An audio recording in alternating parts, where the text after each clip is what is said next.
Kış aylarında hava sıcaklığının yer yer -30 dereceye kadar düştüğü, sert iklim koşullarının belirleyici olduğu bir noktada Erzurum'dayız. Hava ne kadar sert, coğrafya ne kadar zorlu olursa olsun, Türkiye'nin enerji omurgasını oluşturan elektrik iletim hatlarımızın sorunsuz şekilde işlemesi için TİH 22 Bölge Müdürlüğü ile ülkemizin dört bir yanında kapsamlı bir çalışma yürütüyor. Tam da bu noktada süreç operasyon merkezine düşen elektrik arıza bildirimiyle başlıyor. Önce arızanın yeri ve kapsamı netleştiriliyor. Hava durumu, yol şartları ve erişim güzergahı anlık olarak değerlendiriliyor.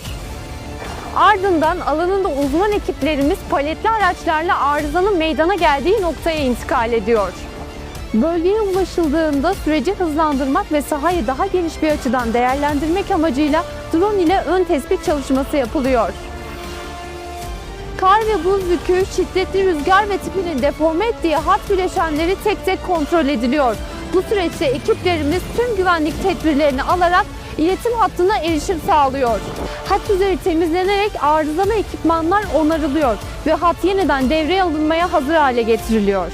Bakanlığımıza bağlı TİH bünyesinde görev yapan 389 saha ekibi ve bu ekiplerde görevli 2413 kişilik uzman personeliyle yılın her döneminde 7 gün 24 saat sahadayız.